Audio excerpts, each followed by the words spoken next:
नमस्कार. मी हिमांशु डबीर. आषाढी कार्तिकी वारी महामंडळ जबलपूर यांच्या ओळख संतांची या कार्यक्रमाच्या आजच्या 137व्या पुष्पामध्ये आपलं सर्वांचं स्वागत करतो. मगाशी सुवर्णाताईंनी खूप छान ओळख करून दिली. आपण सुरू करूयात. आज मी आपल्याला दत्त महाराज कवीश्वर, ज्यांना ब्रह्मर्षी दत्त महाराज कवीश्वर असं म्हणतात, त्यांची ओळख करून देण्याचा मी प्रयत्न करणार आहे. सुरुवात करताना आपण सगळ्याच जण आधी एक छानसा श्लोक म्हणूयात, जेणेकरून आपल्या सगळ्यांनाच या वातावरणामध्ये एकरूपता येता येईल. या देवी सर्वभूतेषु भक्तिरूपेण संस्थितः नमस्तस्यै नमस्तस्यै नमस्तस्यै नमो नमः. या देवीला आपण विनंती केली की आमच्या समवेत तू भक्तिरूपानी आहे आणि आम्हाला भक्तिरसात न्हावून दे. हे सगळं दत्त महाराज कवीश्वरांचं सबंध चरित्र जर सांगायचं झालं तर ते माझ्या बुद्धीला खूप मोठं आव्हान आहे. मला पेलणारच नाही. त्यामुळे हे जे मी काही बोलतो आहे ही केवळ आणि केवळ त्यांची कृपा असं मी समजतो. जे काही चुकेल, जे काही अयोग्य असेल, ते सगळी चूक सर्वस्वी माझी. माझा कान धरा, मला सुधरावा. जे काही बरोबर ते सर्व ईश्वरचरणी. खरं सांगायचं तर आज अशा सगळ्या देवदेवितांना मला आवाहन करायचं आहे की तुम्ही या, हे चरित्र ऐका. संत महात्मे आपण खूप ऐकले, खूप बघितले. आपल्याबरोबर आपल्यामध्ये राहणारा, अक्षरशः गेल्या शतकामध्ये ज्यांनी अखंड शतक व्यापलेलं आहे असा हा संत, या संताची ओळख करून देण्याचं सद्भाग्य मला लाभलं. ही केवळ गुरुकृपा. तुम्ही कधी पत्ते खेळलाय का? आपले पत्ते असतात तसे. तर पत्ते कसे असतात? तुम्ही फार काही चांगलं असं वाटत नाही त्याच्यात. श्री शंकर महाराजांना सुद्धा पत्ते खेळायची खूप आवड होती. एक दिवस काय झालं, त्यांनी कोराड मास्तर, भस्मे काका आणि रघु यांच्याबरोबर पत्त्यांचा डाव मांडला होता. आता हा पत्त्यांचा डाव मांडलेला असताना रघुच्या मनात एक अगदी स्वाभाविक शंका उत्पन्न झाली, पत्ते काय फार चांगलं नाही ना, मग तरी सुद्धा हा महाराज पत्ते का खेळतात? तर त्या पत्त्यांचा म्हणजे तो जो प्रश्न आहे तो आता महाराजांना कसा विचारायचा, महाराज रागावले तर काय करायचं, म्हणून रघुनी तो प्रश्न काही त्यांना विचारला नाही. तो त्यांनी प्रश्न त्यांच्या मनातच ठेवला. पण तो महाराजांना कळला. महाराजांनी असं वळून बघितलं आणि त्यांना म्हणलं, पत्ते खरोखर वाईट रे, पण ते त्यांच्यासाठी ज्यांना त्याचा अर्थ कळत नाही. आता पत्त्यांचा अर्थ म्हणजे नक्की काय? साधा सोपा अर्थ आहे. दुर्री म्हणजे काय? पृथ्वी आणि आकाश. तिर्री म्हणजे ब्रह्मा, विष्णू आणि महेश्वर. चौकी म्हणजे 4 वेद. पणजी म्हणजे पंचप्राण. छक्की म्हणजे काम, क्रोध इत्यादी विकार. सत्ती म्हणजे 7 समुद्र. अष्टी म्हणजे अष्टसिद्धी. 9वी म्हणजे नवग्रह. दशी म्हणजे दशेंद्रिय. पंचेंद्रिय ही कर्मेंद्रिय असतात आणि पंचेंद्रिय ही ज्ञानेंद्रिय असतात. अशी 5 आणि 5 मिळून 10. गुलाम नावातच आलं. मनातल्या इच्छा, आकांक्षा, वासना आणि त्याच्यानंतर पुढची येते ती राणी. आता राणी म्हणल्यानंतर काय करायचं? ती राणीच ना, मायाच सगळी. मायेच उत्पन्न होते ती सगळी राणी. ती राणी आणि ह्यांच्यावरती जो एक या सगळ्यांना काबूत ठेवत असतो तो असतो राजा. पण राजाच्याही वर त्यालाही अंकुश ठेवणारा जो कोण असतो तो म्हणजे एक्का. या सगळ्या गोष्टींना तो आपल्या स्वाधीन ठेवतो. महाराजांनी विचारलं, काय शिरलं का काही डोक्यात? रघुनी उत्तर दिलं नाही. मग महाराज म्हणले, मास्तर बघा, तुम्ही उकल करून सांगा. मास्तर म्हणले, हो प्रयत्न करतो. दशीवर दबाव असतो तो गुलामाचा. वासनाच माणसाच्या इंद्रियांना नाचवते आणि माया म्हणजेच राणी, तिच्यामुळे जे काही उत्पन्न होतं त्यामुळे माणूस वाहवत जातो. जो वाहवत जातो ते मन, तो माणूस, तो म्हणजे राजा. आणि या राजालाही आपल्या सारासार बुद्धीनी, सत्सद्विवेक बुद्धीनी जो काबूत ठेवतो, त्याच्यावरती अंकुश ठेवतो, तो म्हणजे एक का, याचा अर्थ सद्गुरू. असे सद्गुरू असतात. आणि हे सद्गुरू हे आपल्याला भेटत राहतात. आपण जेव्हा ह्या सद्गुरूंची ओळख होते, त्यांच्या सहवासात आपण रमतो, बघतो, भेटतो, त्यांना अनुभवतो, तो सगळा प्रकार, ते सगळे सद्गुरू असतात. कुठलीही प्रसिद्धी हे सद्गुरू कधीच करत नाहीत. ह्या सगळ्या गोष्टींना अनुसरून जे एक वर्तणूक गेल्या शतकभर, जवळपास एक अख्खं शतक ज्यांनी आपल्या वर्तणुकीतून दाखवून दिली, ते सद्गुरू म्हणजेच श्री ब्रह्मर्षी दत्त महाराज कवीश्वर.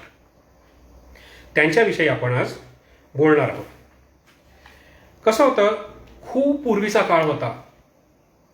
ही कदाचित 150 वर्षांपूर्वीची गोष्ट असेल. मांडवगड नगरमध्ये जे आहे तिथे एक सप्तर्षी नावाचं कुटुंब राहत होतं. तिथल्या दत्त मंदिराचे ते पुजारी होते.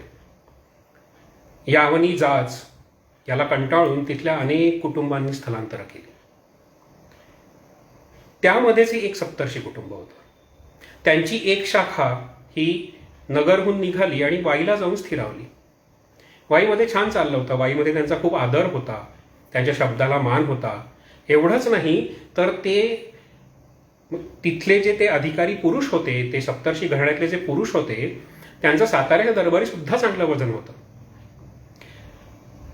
एका प्रसंगामध्ये असं घडलं की हा अवघा चांगला छान सजलेला, छान असलेला संसार हा या सप्तर्षी कुटुंबाला सोडावा लागला. त्यांना वाई सोडावी लागली. का बरं झालं असेल असं? साधी गोष्ट घ्या, आपण आपल्याला जेव्हा आपलं घर सोडून दुसरीकडे जायचं म्हणलं तर किती त्रास होतो. तर हे सगळं करत असताना त्या कुटुंबाला असं काय बरं झालं असेल? तर कारण होतं की साताऱ्याच्या दरबारामध्ये एक निवाडा करायचा होता. आणि तो निवाडा करताना जर न्याय केला तर दरबाराची मर्जी खफा होणार. आणि जर अन्यायाने दिलं तर ते अन्यायाला साथ दिल्यासारखं होणार. सज्जन माणसाला अन्यायाला साथ देताना फार फार वाईट वाटतं. हे सगळं नकोच. म्हणून त्यांनी काय केलं, त्यांनी वाईच सोडली. कुठं गेलं हे कुटुंब? कोण होते ते? ते होते भालचंद्र दीक्षित, ज्यांना पुढे दाजी दीक्षित म्हणून सुद्धा संबोधलं जातं. कुठं गेली ही मंडळी सगळी? हे सगळे पोचले वाईमध्ये. वाईमध्ये गेल्यानंतर या दाजी दीक्षितांनी या सगळ्या गोष्टींचा तिथल्या दत्त मंदिरामध्ये रोज ते 5 ओव्या, 5 श्लोक लिहून ते वाहत असत, मंदिराला अर्पण करत असत. आता तुम्ही मला हा प्रश्न कराल की तुमच्या मनामध्ये हा प्रश्न आला की दत्त महाराजांचं कवीश्वर, दत्त महाराज कवीश्वरांचं चरित्र आपण ऐकतोय आणि हा तर आपला त्यांच्या आजी, आजोबा, पणजोबा यांच्याविषयी बोलायला लागलाय. जेव्हा नियतीचे काही संकेत असतात, नियतीचं काही छान घडणं असतं ना, तर त्याची जी सिद्धता असते, त्या संकल्पाची जी सिद्धता असते ना, ती पिढ्यानपिढ्या चालत येते. आता ह्या सगळ्या घटनांचा अनुभव आपल्याला रोज येतो का? हो, नाही येत. कारण आपल्याकडे तेवढी पात्रता नसते, कमी पडते, आपली साधना कमी पडते, आपली भक्ती कमी पडते, आपलं समर्पण कदाचित कमी पडतं. गुरुचरणांवरती निष्ठा जेव्हा कमी व्हायला लागते ना, तेव्हा चमत्कार घडणं बंद होतं. गुरुचरणांवरती निष्ठा म्हणजे काय असतं? गुरुनी जे सांगितलं ते मनोभावे करणं. आपण काय करतो, गुरुनी एखादी गोष्ट सांगितली आपल्याला की आपण जाऊन गुगल करतो की हे योग्य अयोग्य, हे का, हे कशासाठी सांगितलं असेल, हे प्रश्न आपल्याला पडायला लागतात. आणि ते प्रश्न पडतात म्हणजेच काय अर्थ, आपण गुरुनी केलेल्या उपदेशावर शंका घेतो. शंका घेतली म्हणजे श्रद्धा संपली, निष्ठा संपली. भक्ती डोळस असावी, मान्य आहे, पण जेव्हा गुरु आपल्याला काही सांगतोय ते तितक्याच समर्पण भावनेने करणं सुद्धा चांगलं जमलं पाहिजे. बरोबर आहे की नाही? उपमन्यू आठवा. उपमन्यूपर्यंत कशाला जायचंय? आपण साधी गोष्ट घेऊयात. काही दिवसांपूर्वी आपल्या याच ओळख संतांची या कार्यक्रमांमधून कॅप्टन अतुल महाराज इंदुरकर आपल्याशी बोलत होते तेव्हा त्यांनी काय सांगितलं की गुरु आशीर्वाद आणि गुरुकृपा यातला फरक. गुरुकृपा फार कमी लोकांना होते, गुरु आशीर्वाद सगळ्यांना मिळतो. यातला फरक काय तो सुद्धा या चरित्रारूपी जी काय मी तुम्हाला सांगणार आहे त्यातून तुम्हाला कळेल. काही काही दाखले असे येतील की त्यातून आपल्याला गुरु कृपा म्हणजे काय आणि गुरु आशीर्वाद म्हणजे काय. आशीर्वाद सगळ्यांना मिळतो, कृपा कमी जणांना होते. एवढं आत्ता लक्षात ठेवूया. तर ही मंडळी जेव्हा सगळी वाडीमध्ये येऊन स्थिरावली, वाडीमध्ये राहायला लागली, तेव्हा यांनी काय केलं, रोज 5 श्लोक हे दत्त मंदिरामध्ये अर्पण करायला लागले. त्यांची ही काव्यप्रतिभा एवढी फैलावली की त्यांना असं झालं की सगळेजण त्यांना कवीश्वर असं संबोधू लागले. आणि हे कवीश्वर उपनामच इतकं प्रचलित होऊन गेलं की मूळचं उपनाम दीक्षित हे बाजूला पडलं, सप्तर्षी हे बाजूला पडलं आणि ते कवीश्वर म्हणून ओळखू जाऊ लागले आणि तिथपासून या घराण्याचं नाव पडलं कवीश्वर. तर ह्या सगळ्या गोष्टी घडत असताना तुम्हाला असं नाही का वाटत की आपण जेव्हा आजोबांबद्दल बोलतोय किंवा जेव्हा आपण या सबंध घराची जी आपण आत्ता एक कथा आपण छोटीशी ऐकायचा प्रयत्न करतोय, तुम्हाला श्रीपाद श्रीवल्लभांचं चरित्र आठवतंय का बघा. जेव्हा ते छोटे होते, श्रीपाद श्रीवल्लभ जेव्हा छोटे होते, लहान होते, बाल होते, तेव्हा त्यांनी आपल्या आजोबांना सांगितलं होतं की मी माझ्या पुढच्या अवतारात तुमच्यासारखा दिसेन. किती सुंदर आहे हे. माझ्या पुढच्या अवतारात म्हणजे नृसिंह सरस्वती अवतारामध्ये मी तुमच्यासारखा दिसेन हे बाल श्रीपाद आपल्या आजोबांना सांगत होते. आता हे कसं झालं तेच काहीतरी इथेही घडलेलं आहे. जेव्हा तुम्हाला ह्याचा मी गोष्ट पूर्ण समजावून सांगेन तेव्हा तुम्हाला ह्यातला अंदाज येईल की कुठे आजोबा होते, कुठे दत्त महाराज कवीश्वर आले, यांचा संबंध काय होता, तो कोणी सांगितला. आणि म्हणून हा सगळा प्रपंच की आपण सुरुवात केली आहे नगरपासून, वाईपासून आणि आता आपण वाडीतून पोहोचलोय. तर ह्या सगळ्या गोष्टी चालत असताना या इकडे भालचंद्र दीक्षितांकडे खूप एक असं त्रासदायक गोष्ट प्रपंचामध्ये होती. या प्रपंचांना कशी असते की ते आपण सुद्धा प्रपंचिकच आहोत, आपल्याला सुद्धा संसार आहेच आहे, आपल्यामध्ये व्यवधानं आहेतच, सगळ्यांनाच असतात. रामाला सुटली नाही, आपल्याला काय सुटणार. तर त्यांच्याकडे त्यांना जी एक खंत होती ती अशी होती की त्यांची संतती वाचत नसे. खूप संतती झाल्या पण त्यांची संतती वाचत नसे. 2 मुली तेवढ्या वाचल्या आणि या सगळ्या गोष्टींचा त्यांना खूप असा त्रास झाला आणि त्यांना विरक्ती आली. ते आपल्या गुरूंकडे गेले, गोविंद स्वामींकडे गेले आणि म्हणले महाराज मला संन्यास दीक्षा द्या. तेव्हा त्यांच्या गुरूंनी गोविंद स्वामी त्यांच्याकडे डोळे वटारून बघितलं आणि म्हणले अरे तुझा संसार अजून पूर्ण व्हायचा आहे, तुला संतती होईल आणि ती नाही ती वाचेल सुद्धा. आणि तुला जर विश्वास वाटत नसेल तर ही घे, तुला मी आत्ता संतती देतो. म्हणून त्यांनी आपल्याकडची दत्ताची मूर्ती त्यांना दिली. त्या मूर्तीचं नामकरण करण्यात आलं दत्तू बाळ. हा दत्तू बाळावरती त्यांची एवढी श्रद्धा होती की ते जिथे जिथे म्हणून जात असत तिथे तिथे या दत्तू बाळाला सोबत घेऊन जात असत. एवढंच नाही तर यजमानकडे जेव्हा जेवायचा वगैरे घाट घातलेला असेल, जेवायचं असेल तर ते जे काय असेल, समजा आपण काय म्हणतो किंवा 10 लोक आपण जेवायला जाणार आहोत, ह्यांच्याबरोबर 10 लोक असतील हे सांगायचे 11 लोक येणार आहोत. आता 11 लोक येणार आणि एक पान रिकामं राहिलं की मग यजमानांना कळत असे की ते 11वं पान दत्तू बाळाचं आहे. ही श्रद्धा, ही निस्सीम भक्ती, हे समर्पण आपल्या गुरुप्रती, कारण त्यांनी मला सांगितलंय मला संतती होणार आहे आणि त्यासाठी त्यांनी मला ही दिली आहे. मग ही जी काही मूर्ती माझ्या बरोबर आहे ही माझी संतती आहे, माझं बाळ आहे, ते ज्याला मी दत्तू बाळ असं संबोधतो, तर त्यांनी ते त्याला तसंच वागवलं पाहिजे. आणि ह्या सगळ्या गोष्टी तिथे घडत असत. त्या यजमानांना कळत असत की हां अरे एक पान जे रिकामं राहिलेलं आहे ते रिकामं राहिलेलं पान हे दुसरं तिसरं कोणाचं नसून दत्तू बाळाचं आहे. पुढे अश्विन महिन्यामध्ये संकष्टीला यांना एक पुत्रप्राप्ती झाली आणि पुत्रप्राप्ती झाली, संकष्टीला झाली, गणपतीच्या आशीर्वादाने झाली. सोपं होतं नामकरण पूर्वीचं. त्यांनी नाव दिलं वक्रतुंड. आता वक्रतुंड हे नाव किती सोपं. आता आजच्या काळामध्ये जर आपण नावं ठेवली ना तर ती इतकी भयंकर असतात की नाम, सर्वनाम, विशेषण यातला फरकच कळत नाही. अभिनंदन हे नाव असू शकतं का, याचा मला फार मोठी गंमत वाटते. म्हणजे वाढदिवसानिमित्त अभिनंदन, तुझे अभिनंदन, असं काहीतरी गमतीशीर ते वाटायला लागतं, पण ते नकोच. पण पूर्वीच्या कल्पना किती सोप्या होत्या.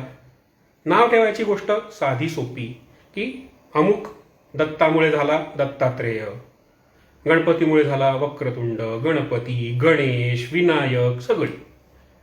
इतकं सोपं होतं सगळं, आपण उगीच ना कठीण करून ठेवलंय.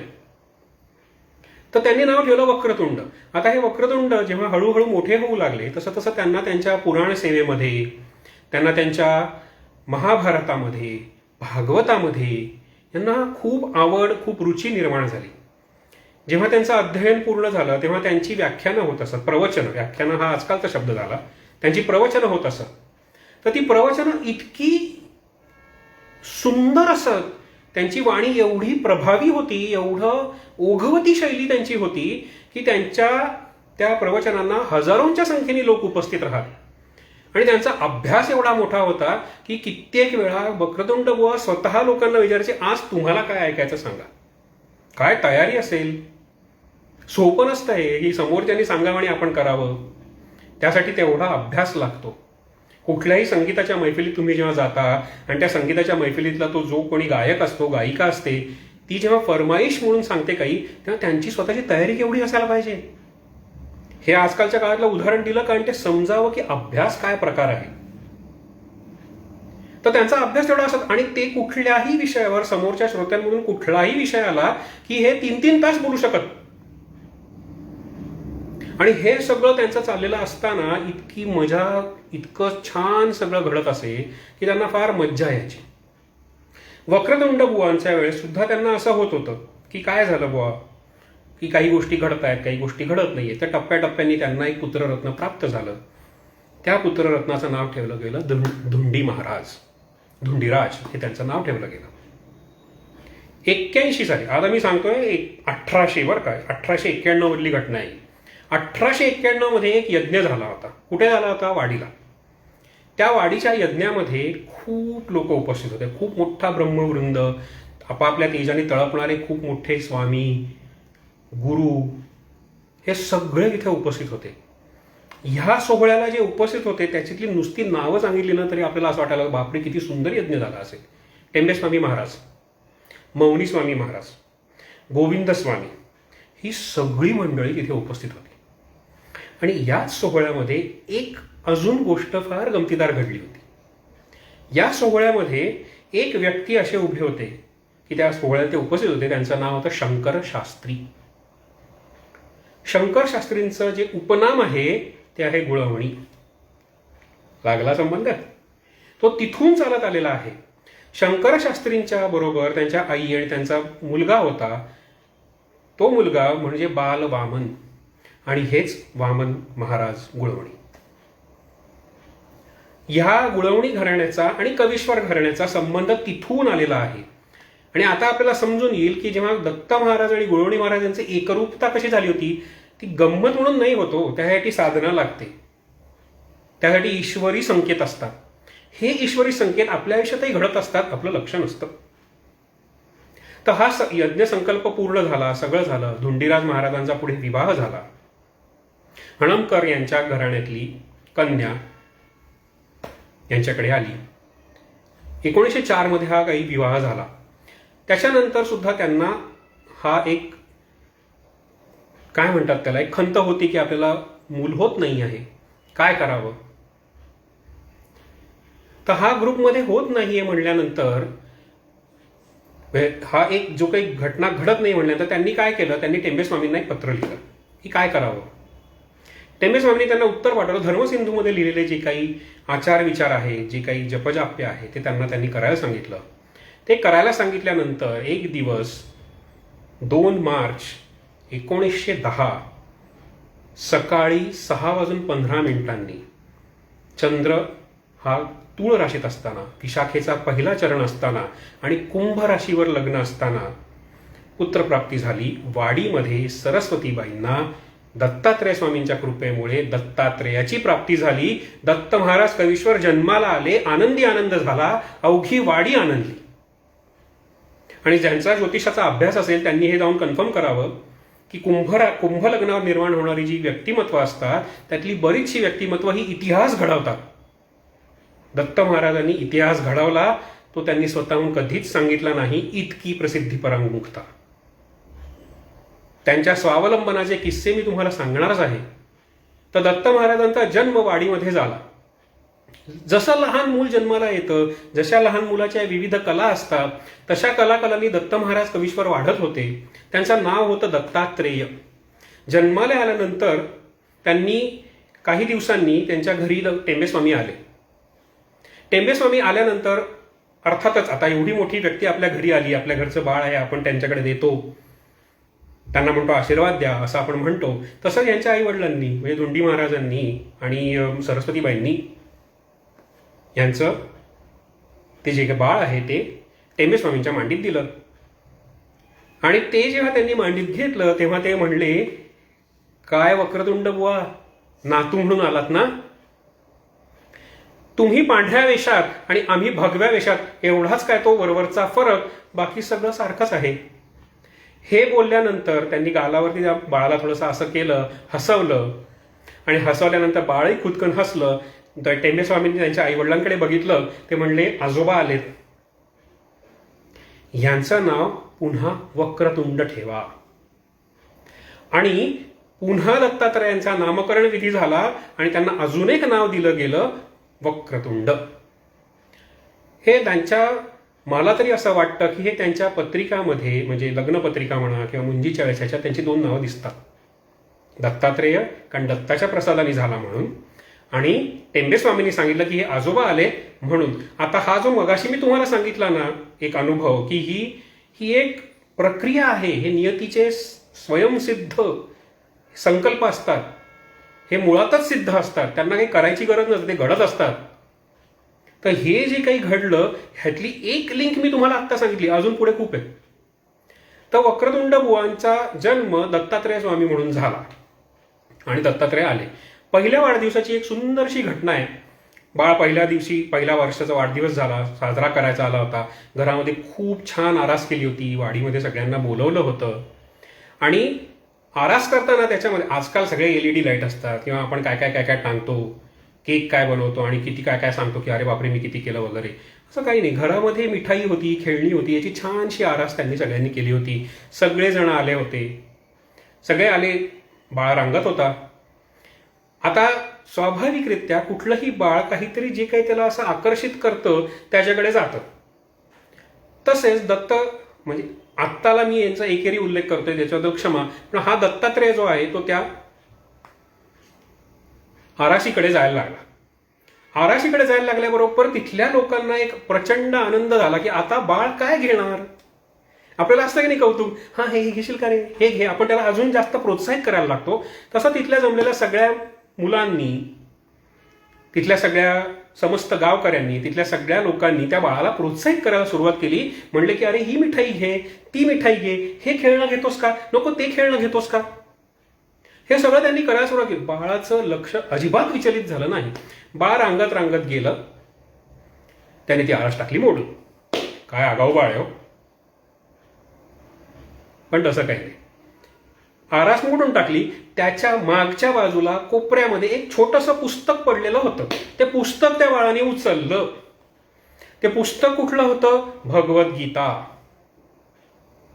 हे बघितल्यानंतर स्वाभाविकच आपल्या बाळाने असं काहीतरी कार्य केलं, पहिली अवघी मोहीम फत्ते केली असं म्हणल्यानंतर स्वाभाविकच आईला खूप कौतुक वाटणार. त्या आईने पटकन त्यांना उचलून घेतलं कडेवरती, आणि किती कौतुक सगळ्यांना. तिथल्या कित्येक जणांनी त्यांना विचारलं, तुला मी हे देतो पण ते पुस्तक मला देतोस का.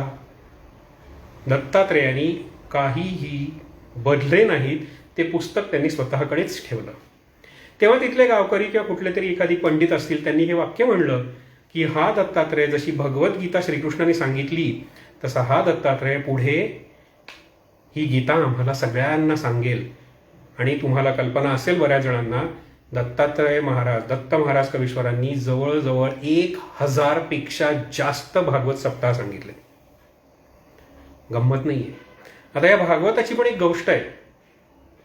कसं होतं, पूर्वी शुक्राचार्य एक होते, त्यांनी वयाच्या 12व्या वर्षी भागवताची संथा घेतल्याचं उल्लेख सापडतात. पण वयाच्या 16व्या वर्षी दत्त महाराजांनी वाडीमध्ये त्यांचा पहिला सप्ताह केला. त्यांचं तर त्यावेळेपर्यंतचं शिक्षण बघितलं त्यामध्ये कुठेही त्यांनी भागवत शिकलेला नव्हता. कुठेही संता घेतल्याचे लिखित वा कथित पुरावे आढळत नाहीत. पण त्यांना त्यांच्या गुरूंनी आज्ञा दिली की तुम्ही भागवत सांगा. आणि त्यांनी भागवत सांगितला. अख्खा 7 दिवस संपूर्ण. हे ज्ञान कुठून प्रकट झालं? हे ज्ञान कसं आलं?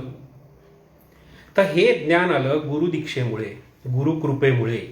आणि हे ज्ञान जे होतं ना, हे त्यांच्या मागच्या जन्मीचं म्हणजे वक्रतुंड बुवांचं. कारण ते पुराण सांगत, ते भागवत सांगत, ते ज्ञान त्यांच्याकडे होतंच. गुरुकृपेमुळे ते ज्ञान या जन्मी प्रवाहित झालं. एवढंच गुरुकृपा. एवढीच गुरुकृपा असते का हो?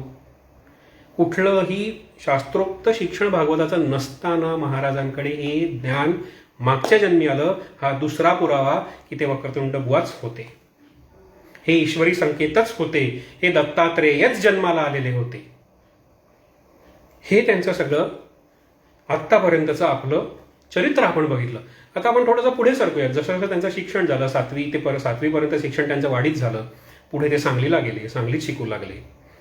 आणि सांगलीत असताना कधी कधी ते आपल्या वाडीमध्ये येत असत आपल्या गुरूंना भेटण्यासाठी म्हणून. आणि गुरूंना भेटायचं म्हणजे कित्येक वेळा त्यांचं असं असे की काहीही झालं तरी मी माझ्या गुरूंना तर भेटणारच. त्यांचा आशीर्वाद, त्यांचा चरण स्पर्श हा मला मिळायला हवा. ही एक ओढ असायला पाहिजे. आपल्या गुरुप्रती आपली ओढ असायला हवी. ही ओढ दत्तात्रेयांमध्ये होती. हे सगळं केल्यानंतर जेव्हा एक दिवस अधिक महिना होता, आत्ताचा महिना सुद्धा अधिक आहे बरं, खूप लक्ष देऊ नये का? कारण ह्याकडे फार मजेदार प्रसंग आहे. आपण अधिक महिन्यात आहोत. आपण दत्त महाराज कवीश्वरांबद्दल बोलत आहोत. वाडीमधल्या दत्त महाराज कवीश्वरांबद्दलच आपण बोलत आहोत. हे जे काही आहे ह्या गोष्टीची एक अत्यंत सुरेख एक उदाहरण मी तुम्हाला देणार आहे. वाडीमध्ये आले, आपल्या आजीकडे ते उतरायचे. आजीकडे आले. आजीला म्हणले की मी गुरूंना भेटून येतो. आणि त्यांचे गुरु होते अमरापूरला. वाडीला जे लोक गेले त्यांना माहिती आहे वाडी इकडच्या तीरावर आहे कृष्णेच्या, आणि पलीकडच्या तीरावर अमरापूर आहे. मी अमरापूरला जाऊन त्यांना भेटून येतो. आजीने त्यांना विचारलं की जाणं गरजेचं आहे का? अधिक महिना आहे. 3 ब्राह्मण मी जेवू बोलावले आहेत. आणि या 3 ब्राह्मणांना मी जेवायला बोलवलं असल्यामुळे तू असा बाहेर जाणं काही चांगलं दिसणार नाही. तर जाणं गरजेचं आहे का? आपण आजच्या पिढीतल्या कुठल्याही माणसाला हे प्रश्न विचारा, मुलाला हा प्रश्न विचारा, म्हणजे मला जायचं, मी जाणार. दत्त महाराज कवीश्वरांनी त्यांना इतकं छान सविस्तर उत्तर दिलं की आजी, मी सध्या सांगलीला असतो. रोज गुरुमूर्ती भेटत नाही, त्यांचं दर्शन होत नाही. मी आलो आहे. मी जाऊन लगेच परत येतो. 11 वाजेपर्यंत मी परत येतो, म्हणजे आपल्याकडच्या ब्राह्मणांचं सुद्धा कार्य व्यवस्थित होईल. आजीची परवानगी घेतली. इथं आई वडिलांना विचारत नाही आपण, आजींना कुठे विचारणार आहे. पण त्यांनी ती परवानगी घेतली आणि ते निघाले. श्राव म्हणजे तो जो अधिक महिना होता त्यामध्ये काळ जो होता ना, तो पावसाचा काळ होता. त्या पावसाच्या काळामध्ये आत्ता सुद्धा जी परिस्थिती आहे की नाही कृष्णेची, तशीच परिस्थिती तेव्हाही होती. पण महाराजांना अमरापूरला जायचं होतं. आता पूल आहे, तेव्हा नव्हते. महाराज पोहत जायचे. ते किनाऱ्यावरती आले. ते किनाऱ्यावरती आल्याबरोबर त्यांनी काय केलं, आपलं धोतर जे आहे ते सावरलं, उपरण डोक्याला बांधलं आणि निघाले. मारली उडी पाण्यात. पोहत पोहत पोहत ते अमरापूरला पोचले. ओले होते, थोडा वेळ थांबले, मग मठामध्ये गेले. मठामध्ये गुरु होते. गुरूंना भेटले. गुरूंना अत्यंत आनंद झाला. असा शिष्य कोणाला आवडणार नाही. गुरूंना आनंद झाला. त्यांनी त्यांना थांबायची विनंती केली. प्रसाद घेऊन जा म्हणले. तर महाराज त्यांना अत्यंत विनम्रतेने म्हणले की अहो, माझ्या घरी आज आजीने 3 ब्राह्मण जेव बोलावले आहेत अधिक मासाचे. तर मला आत्ता थांबता येणार नाही, मला गेलं पाहिजे, कारण मी आजीला तसं सांगितलं येतो म्हणून. त्यांनी सांगितलं. ते गुरूंनी त्यांना बरं म्हटलं. नवीन वस्त्र दिली, कारण ओली झालेली होती ना वस्त्र. नवीन वस्त्र दिली, प्रसाद दिला. या म्हणले. महाराज निघाले. निघाल्यावर परत तोच प्रवास. एकदा वाडीतून अमरापूरला केला पोहत पोहत येण्याचा, आता अमरापूरवरून वाडीला परत जायचं. तर ते आले पाण्यापाशी, पाण्यामध्ये उडी मारली, पोहत पोहत निघाले. आणि काही अंतर शिल्लक असताना ते भोवऱ्यात सापडले. भोवरा हा आपण कधी अनुभवला नसला तरी काय चीज आहे आपल्या सगळ्यांना माहिती आहे. तो पाणी खेचतो आपल्याला खाली. अशा भोवऱ्यामध्ये महाराज सापडले. दत्त महाराज आपले सापडले. त्यांना क्षणभर कळेना की आता करायचं काय. तर ते करायचं काय म्हणलं तर त्यांनी एक क्षणात फक्त दत्तात्रयाचा धावा केला. दुसऱ्या क्षणात त्यांना असं जाणवलं की आपल्याला कोणतरी बाहेर ओढून काढतंय. ते जे कोण काढत होतं ते त्यांच्या समोर प्रकटला. साक्षात दत्तात्रय महाराज त्यांच्या समोर उभे होते. दत्तात्रय महाराजांना म्हणजे दत्त महाराज कवीश्वरांना अधिक महिन्यामध्ये साक्षात दत्तात्रयांचं दर्शनच नाही तर त्यांचा स्पर्शही झालाय. कारण त्यांनी ओढून काढलं बाहेर ओढून काढलं आणि ते पटकन अदृश्य झाले. महाराज तीरावरती आले, कपडे बदलले, घरी गेले. इतक्या सगळ्या गोष्टी, इतक्या चमत्कृतीपूर्ण गोष्टी या अधिक महिन्यात घडल्या आहेत. आणि आपण हे जे काही आज ऐकतो आहोत ही केवळ ईश्वरी लीला आहे की आपल्याला ही गोष्ट अधिक महिन्यातच ऐकायला मिळाली. आता जेव्हा आपण वाडीला जाऊ तेव्हा आपण हे नक्की विचार करू की महाराज इथून पोहत आले होते का, त्यांना इथे दर्शन झालं का, हा आपण नक्की विचार करू. आणि ह्याच्याही उपर आपण हा विचार करू की मी पण आता अमरापूरला जाऊन दर्शन घेईन. तिथे महाराजांनी किती सुंदर मंदिर बांधलंय, अख्खा मंदिराचा जीर्णोद्धार त्यांनी केलेला आहे, ते मी बघेन. हे सगळं इतकं सुंदररित्या आपण बघता येईल कारण आपण ही जी काही एक आपण काय म्हणतात ही जी इतकी सुंदर संकल्पना हे आषाढी वारी कार्तिकी मंडळ राबवत आहे त्याच्यामुळे आपल्याला कळायला लागलंय. तर ह्या सगळ्या गोष्टी घडत होत्या. जसं आपण थोडंसं पुढे जाऊ, एक अजून सुंदरशी घटना मी तुम्हाला सांगणार आहे. खूप पुढची घटना आहे ती. दत्तात्रय महाराजांचा म्हणजे दत्त महाराजांच्या वडिलांचा सहस्त्रचंद्र दर्शन सोहळा होता.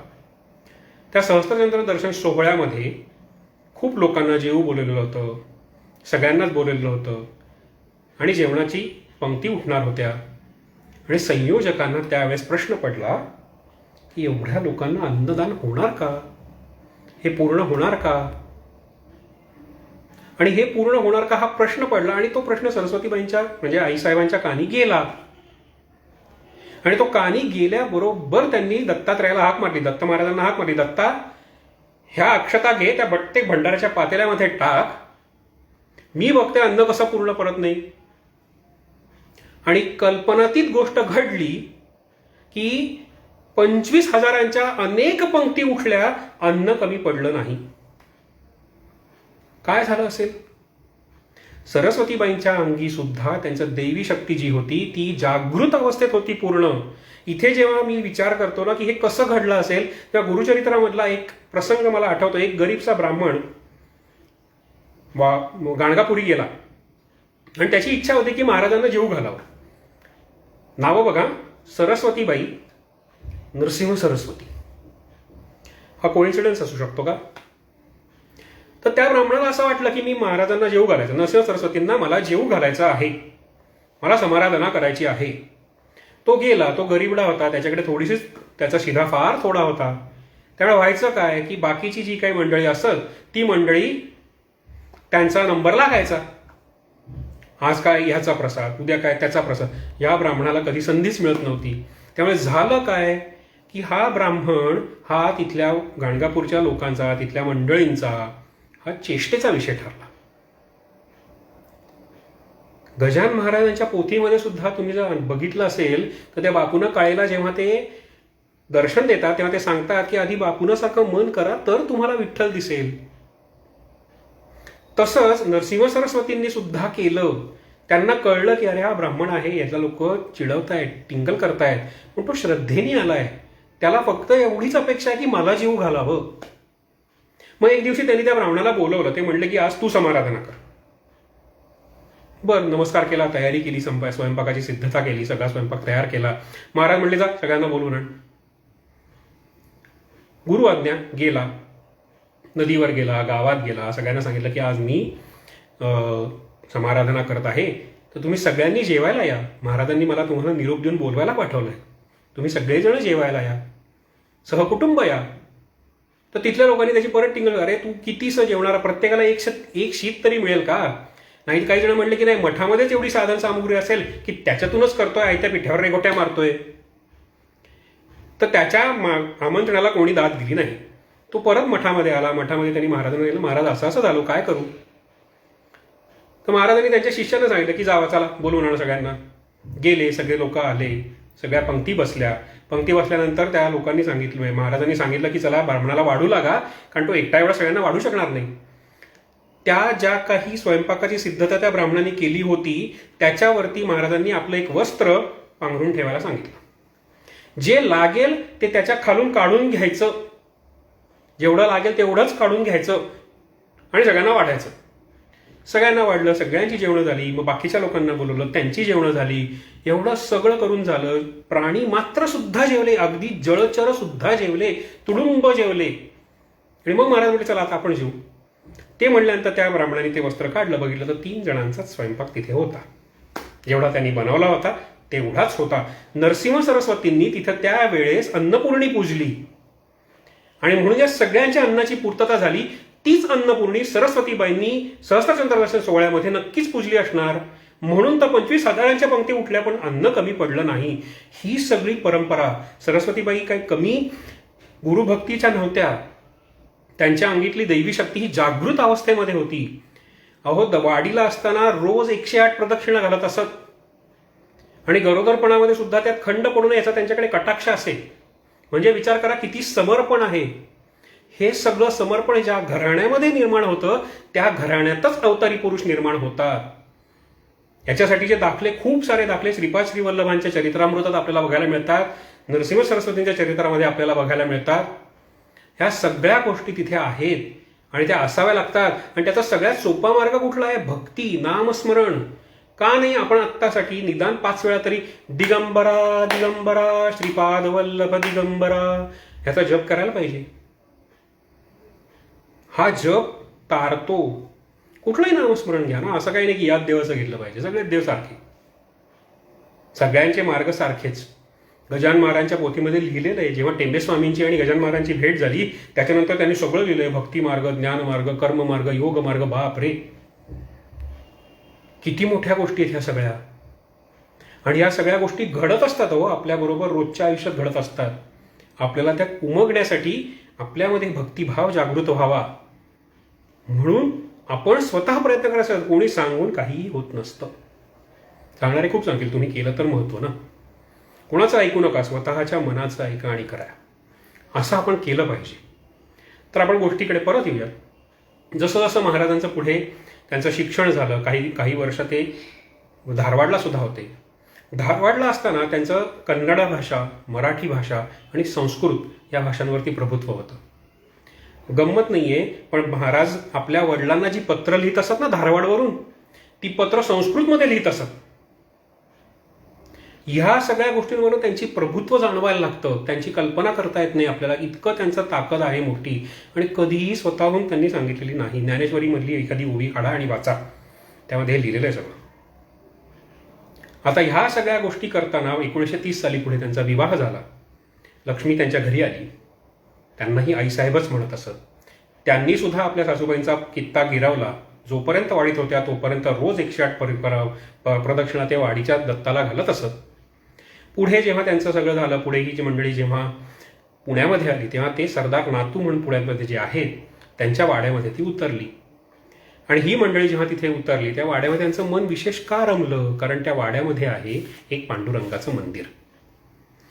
तिथे घडणारे उपक्रम वगैरे सगळे चालू असताना त्यांना तिथे रमायला लागलं. पण त्याच्यात गंमत काय झाली माहितीये का, की त्या गमतीमध्ये हे सरदार नातू जे होते ना ते चुकूनही त्यांच्याकडे घराचं भाडं मागत नसत. का मागत नसत? तर दत्त महाराजांसारखी साधी व्यक्ती नाहीये ना आपल्याकडे यायला राहिलेली. त्यांच्याकडे कसे मागायचे? ते मागत नसत. आणि दत्त महाराज स्वावलंबी, स्वाभिमानी होते. त्यांना हे अजिबात पटायचं नाही की आपण यांच्याकडे पैसे न देता राहतोय. त्यांनी 2-3 वेळा प्रयत्न केला पण त्याचं काही त्यांनी ऐकलं नाही. मग अखेर दत्त महाराजांनी सदाशिव पेठेत दुसरी जागा बघितली. सरदारांचा त्यांनी वाडा सोडला. ते या इथे येऊन राहू लागले. आता जेव्हा ते राहू लागले त्याच्यानंतर एक छोटीशी घटना सांगतो. त्यांचं साधेपण कसं असतं. एक लग्नाचा कार्यक्रम होता दत्त महाराजांकडे. सकाळी लग्न लावून दत्त महाराज परत आले आणि आईसाहेब मात्र तिथे काही कामानिमित्त राहिल्या. दत्त महाराजांकडे गुरुकुल पद्धतीने राहणारे अनेक शिष्य होते. दत्त महाराज आले, संध्याकाळ झाली. आईसाहेबांना खूप काळजी वाटू लागली. त्यांना खूप अस्वस्थ व्हायला लागलं की अरे मी जाऊ शकत नाही, इथली कामं पडली आहेत, मला घरी लवकर पोचायचं आहे. त्यांना टोचणी लागली होती. त्या टोचणीमध्ये घाईघाईत त्या निघाल्या, पण निघे तोवर त्यांना वाजले 9. आजच्या जमान्यात 9 म्हणजे काय, ठीक आहे ना, 9 वाजता तर आजकाल लोक बाहेर जातात. 9 वाजता या आईसाहेब घरी आल्यावर बघतात तो काय, तर सगळ्या विद्यार्थ्यांनी मिळून, दत्त महाराजांनी मिळून छानपैकी खिचडी केली होती. ती खाल्ली होती. सगळी भांडी स्वच्छ धुवून पुसून जागेवर ठेवलेली होती. सगळे विद्यार्थी निजलेले होते आणि दत्त महाराज एका खुर्चीवर बसून आपलं वाचन करत होते. इतका साधेपणा. आपण काय म्हणतो, अच्छा बायको जाणार आहे का कुठे, मग स्वयंपाक करून ठेवा ती. आजकाल तर स्वयंपाकाला बाईच असते, कोण ना कोणतरी स्वयंपाक करूनच जातं. त्यामुळे आपल्याला आपल्या हातची चवच माहीत नाही. आई वडिलांच्या हातची चव काय असते, आपल्या स्वतःची हातची चव काय असते, आपल्या घराण्याची चव काय असते हेच आपल्याला कळत नाही, कारण बाई असते ना कामाला. पण तसं नव्हतं त्यावेळेस. दत्त महाराजांनी होऊ शकतो उशीर, लग्न कार्य आहे, महाराज काही चिडले नाही. पुढे हळूहळू त्यांना एक मुलगा झाला, छान मुलगा झाला. पण दुर्दैवाने 4थ्या वर्षी तो मुलगा देवाने त्याच्याकडे परत बोलवला.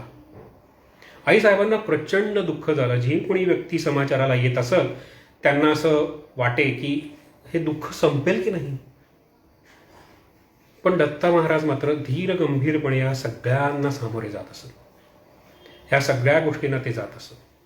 त्यांनी त्यांची वृत्ती कधीही ढळू दिली नाही.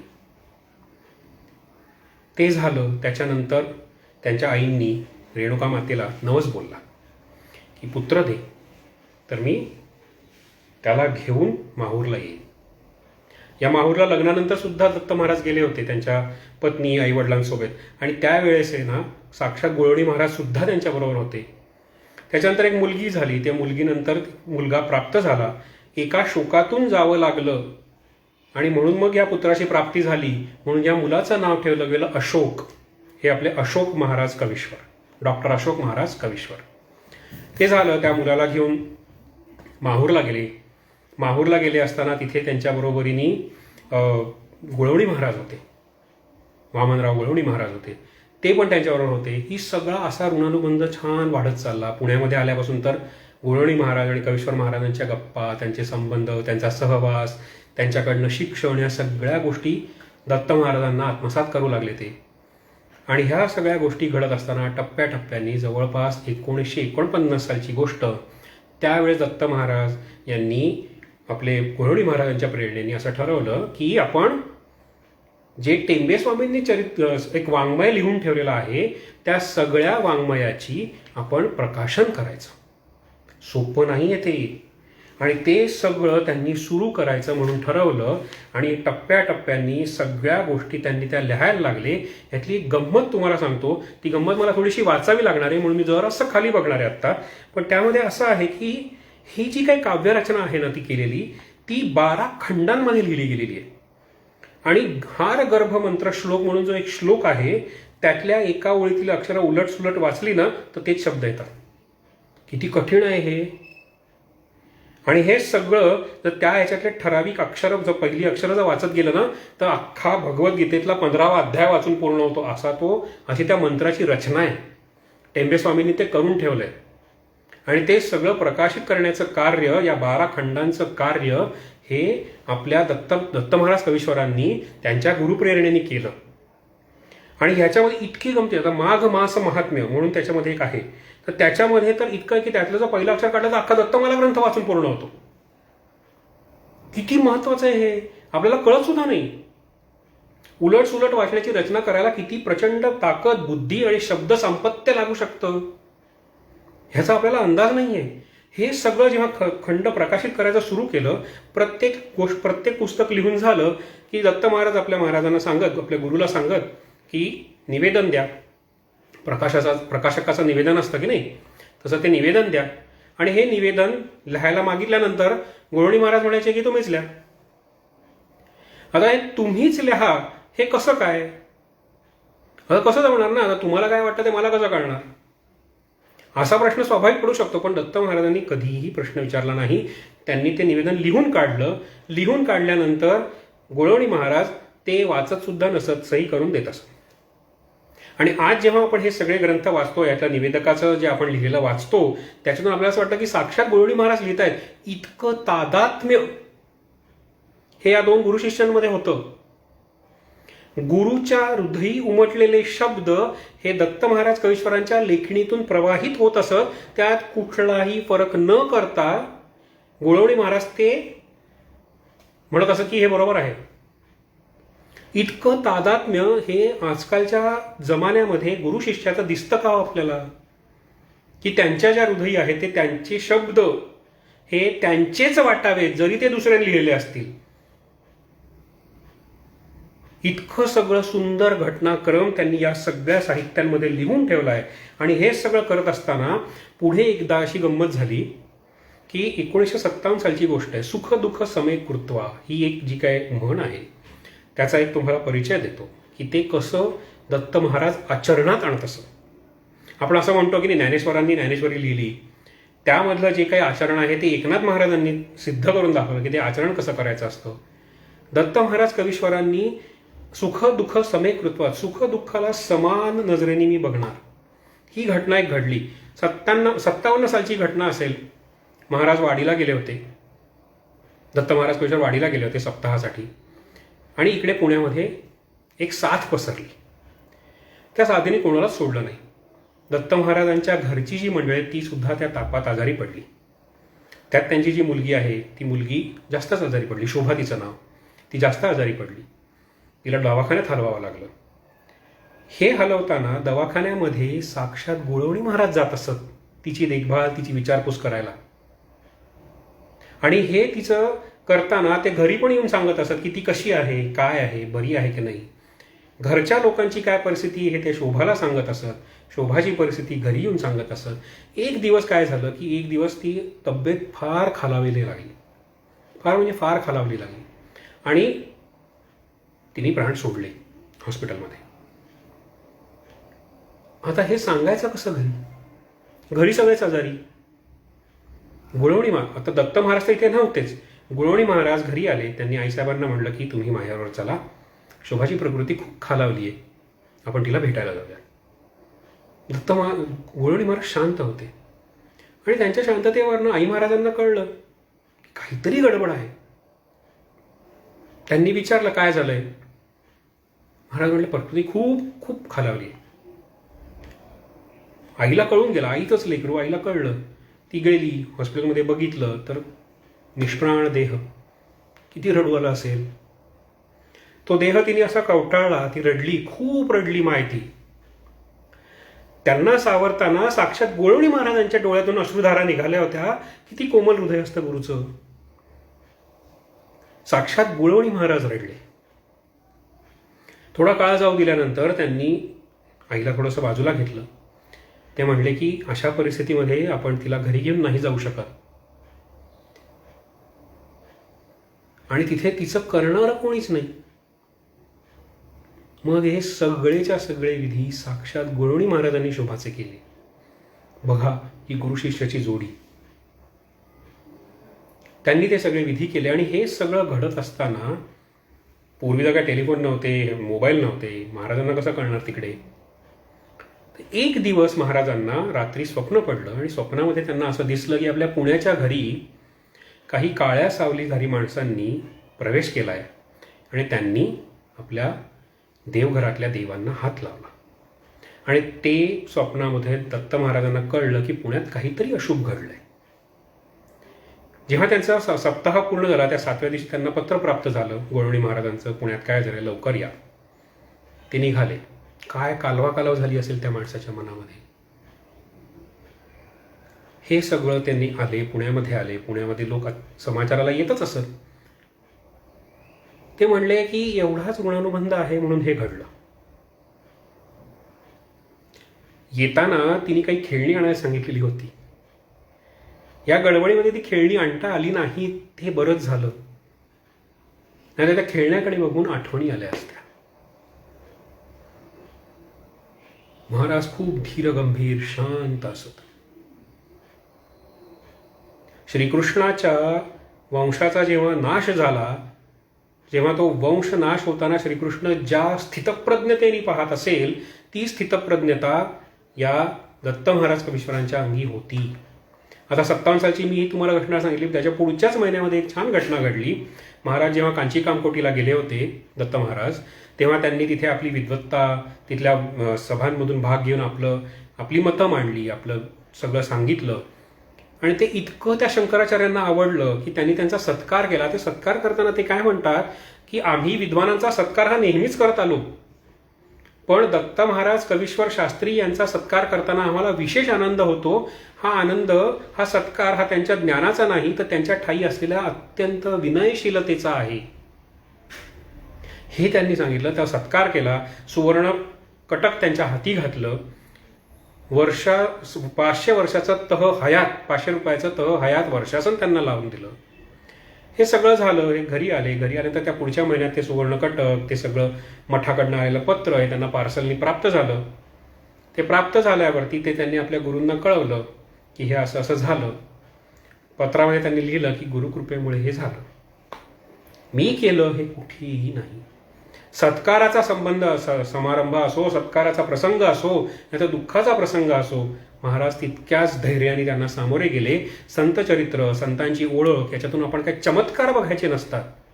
याच्यातून जर काही शिकायचंच असेल ना, तर ते शिकायचं हे असतं की मी धैर्यधारी कसा होईल, परिस्थितीला मी सामोरा जाताना माझ्यामध्ये बदल घडणार नाहीत, सुखदुःख समेकृत्वा या नजरेने मी बघत राहीन. माझ्यासाठी सुखही तितकंच चांगलं असेल, दुःखही तसंच असेल. कुणाचाही बाऊ किंवा कुणाचाही अवास्तव स्तोम मी माजवणार नाही. म्हणून आपण संतांची चरित्र वाचायची असतात, ऐकायची असतात, पाहायची असतात, सांगायची असतात. त्याच्यातून हे शिका. चमत्काराला नमस्कार सगळेच करतात हो, शिकलात काय मग तुम्ही,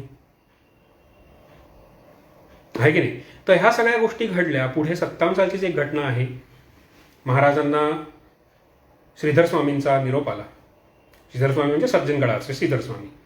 उत्सवासाठी तुम्ही गडावरती या. महाराजांची तब्येत तेव्हा थोडीशी खराब होती. त्यांनी आपल्या गुरूंना म्हणजे गुरुणी महाराजांना विचारलं, असं असं आलंय, काय करू? जा म्हणे, तुम्ही आवर्जून जा आणि पहाटे सकाळी जेव्हा उठाल तेव्हा समर्थांच्या समाधीपाशी जाऊन बसा, तुम्हाला बरं वाटेल, तब्येतीला आराम पडेल. गुरु आज्ञा मानली. दत्त महाराज कवीश्वर निघाल्यावरती ते सज्जनगडाच्या पायथ्याला आले. पायथ्याला आल्यानंतर त्यांना कळलं की आपल्या तब्येतीला तर आपण काय गड चढून जाणं कठीण आहे, काय करूयात बरं. म्हणून त्यांनी काय केलं, त्यांनी श्रीधर स्वामींना निरोप पाठवला की पायथ्याखाली आलेलो आहे, पण मला प्रकृती असल्यामुळे गड चढणं काही जमायचं नाही, तर तुम्ही सांगा मी काय करू. तर श्रीधर स्वामी निरोप पाठवला, डोली करून या, काही करून या. आता महाराज इतके स्वावलंबी आहेत, त्यांना अशी कोणाकडनं सेवा घेणं जमत नसते. याचं अजून एक उदाहरण मी तुम्हाला पुढे सांगणारच आहे. महाराज स्वतः हळूहळू चालत चालत गडावरती गेले. तब्येत ठीक नसताना सुद्धा गेले, भेटले. रात्रीच्या वेळेस झोपायला आले. झोप लागली तेव्हा त्यांना रात्री असं आठवलं की अरे, महाराजांनी आपल्याला सांगितलं की सकाळी पहाटे लवकर उठून समर्थांच्या समाधीपाशी बसायचंय. बरं, त्यांना रात्री स्वप्न पडलं. स्वप्नामध्ये गुळवणी महाराज आले. गुळवणी महाराजांनी सांगितलं बसा. दत्त महाराज बसले. गुळवणी महाराजांच्या भ्रूमध्याला स्पर्श केला आणि ते म्हणले की ठीक आहे, आणि ते अदृश्य झाले. ते झाल्यावरती ते सगळं आवरल्यानंतर ते समर्थांच्या समाधीपाशी जाऊन बसले. बसल्यानंतर त्यांना तिथे त्यांच्या अंगात शक्तीचा संचार झाल्याची भावना निर्माण झाली. शक्तिपात योगाची दीक्षा तिथे संपन्न झाली. ही दीक्षा त्यांना तिथे प्राप्त झाली. पुढे ते जेव्हा परत आले, आणि ही शक्ती खूप ठिकाणी दिसत राहते.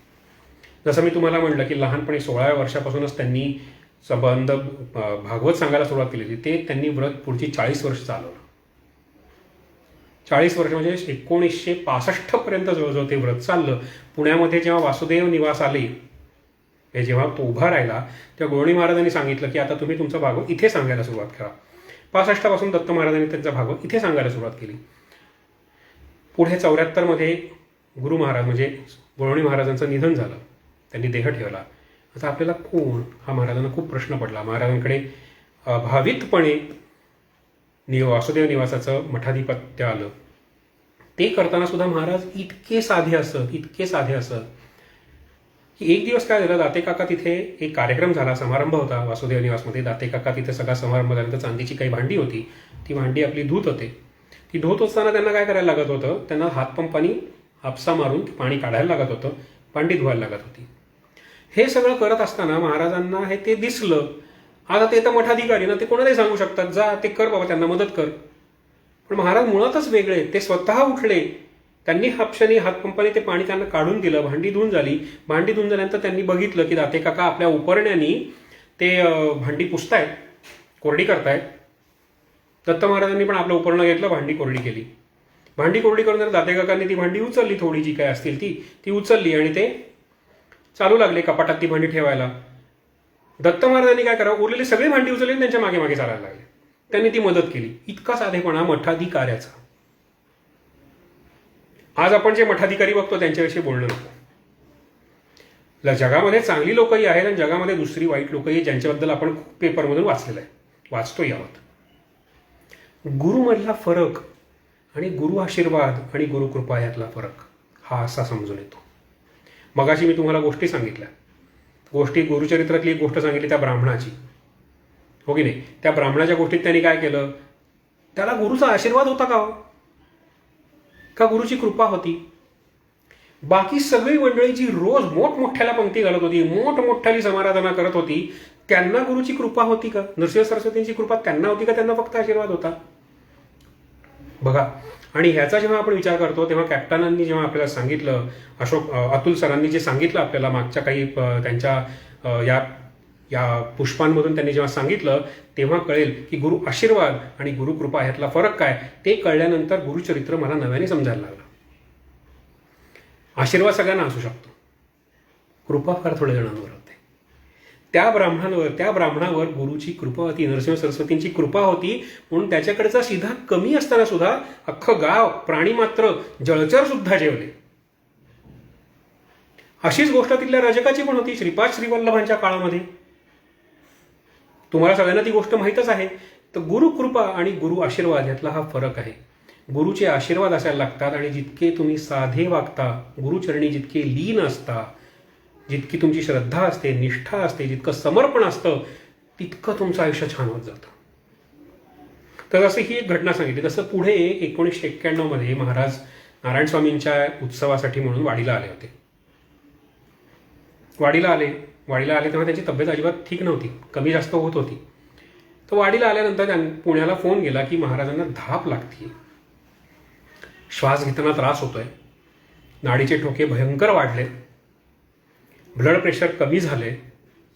या सगळ्या घटना तिथे घडायला लागलेल्या आहेत आणि त्यांना ऑक्सिजन लावायची गरज आहे, त्यांना अतिदक्षता विभागात हलवायची गरज आहे असं सांगण्यात येत आहे. वाडीमध्ये त्यावेळेस कुठे ऑक्सिजनचा सिलेंडर मिळणार, म्हणून इकडे पुण्यातून काही डॉक्टर्स निघाले. डॉक्टर अरुंधती मानवी या एक डॉक्टर आहेत, त्या निघाल्या. ऑक्सिजनचा सिलेंडर, औषधं, इंजेक्शन सगळी त्यांनी घेतली आणि त्यांना माहीत होतं की महाराज काही ॲम्ब्युलन्समधून येणार नाहीत, तेव्हा त्यांनी अँबॅसेडर गाडी घेतली आणि ते निघाल्या. वाडीमध्ये पहाटे पोचल्यानंतर त्यांना दिसलं की महाराज खरोखर अत्यंत वाईट अवस्थेत आहेत. धाप लागते, त्यांना श्वास घेता येत नाही, झोपलं तरी घेता येत नाही, बसलं तरी घेता येत नाही. म्हणून त्यांनी पटापट त्यांना आधी ऑक्सिजन लावला, त्यांना औषधं दिली, शिरेमधून इंजेक्शन्स दिली, काही गोळ्या दिल्या. थोड्या वेळानंतर त्यांना जरा बरं वाटलं. बरं वाटल्यानंतर त्यांनी फक्त डॉक्टरांकडे बघितलं आणि त्यांना विचारलं, काय तुमच्या बहिणीच्या बदलीचं झालं का? हा कुठून आला? डॉक्टर अवाक झाल्या, कारण जेव्हा हा फोन आला होता ना पुण्यामध्ये की महाराजांची तब्येत खराब होतीये, तेव्हा या डॉक्टर वासुदेव निवासमध्ये दत्त महाराजांच्या तस्विरी समोर बसलेल्या होत्या आणि त्यावेळेस त्या त्यांना सांगत होत्या की माझ्या बहिणीची बदली पुण्याला होऊ द्या. हे त्यांना वाडीत कसं कळलं? आणि उठल्यानंतर म्हणजे स्वतःची तब्येत इतकी खराब आहे, त्याच्या पुढे सुद्धा त्यांना फक्त भक्तांचंच कल्याण दिसत होतं की मी भक्ताला माझ्या कशी मदत करू शकू. याची अनेक उदाहरणं मी तुम्हाला अजून देईन. पण ते कसं कळलं? डॉक्टर चकित झाल्या, त्या 2 मिनिटात स्तब्ध झाल्या. त्या म्हणल्या की आधी तुम्ही बरे व्हा, बदली बिडलीचं नंतर बघू. हे सगळं घडलं आणि हे सगळं घडलं जेव्हा हा जो काही तो एक आजार महाराजांना झाला होता ना, त्या आजाराला डॉक्टरी भाषेमध्ये असं म्हणतात की हृदयाचा डावा भाग निकामी होणे, एवढा मोठा आजार त्यांना झाला होता. आणि तरीही महाराज म्हणत होते की मी आत्ता पुण्याला येणार नाही, इथला उत्सव पूर्ण करू मग जाऊ. हा आता ना डॉक्टरला ते ऐकणार होते ना भक्त मंडळींना ऐकणार होते. मग फक्त काय केलं, मग त्यांना औषधं वगैरे दिली, त्यांना ऑक्सिजन लावला. औषधांच्या असरमुळे त्यांना त्यांचा श्वास हळूहळू नॉर्मलला आला. ऑक्सिजन लावलेला होता, असर लावला होता, त्यामुळे त्यांची नाडीसुद्धा नॉर्मलला यायला लागली हळूहळू. हे सगळं करत असताना त्यांना झोप लागली. झोप लागल्यानंतर ते म्हणले, डॉक्टर पण त्यांना परत म्हणले की अहो चला आपण जाऊ. म्हणे नाही, उद्याचा उत्सव आहे, उद्याची त्यांची दुपारची पूजा करू आणि आपण दुपारून पुण्याला निघू. महाराजांनी स्वतः सांगितलं. बरं, सांगितल्यावरती त्या औषधांचा परिणाम असेल म्हणा किंवा काही असेल म्हणा, पण महाराजांना सारखं लघुशंकेला जावं लागत असे. त्यांच्या बेडपासून बाथरूम 30 फुटांवर होतं. तर हे 30 फुटांचं अंतर या पेशंटला, म्हणजे तुम्ही जर आता अतिदक्षता किंवा दक्षता विभागात जर गेला तर डॉक्टर तुम्हाला काय सांगतात, सगळं तुम्हाला बेडवर करायचं आहे. ते पेशंटला हलू सुद्धा देत नाहीत. तिथे महाराज स्वतः उठून जायचे, परत यायचे. हे सगळं ते करत असत. हे करत असताना डॉक्टर आणि तिथल्या भक्तांना भीती वाटत असे की अरे काय चाललंय.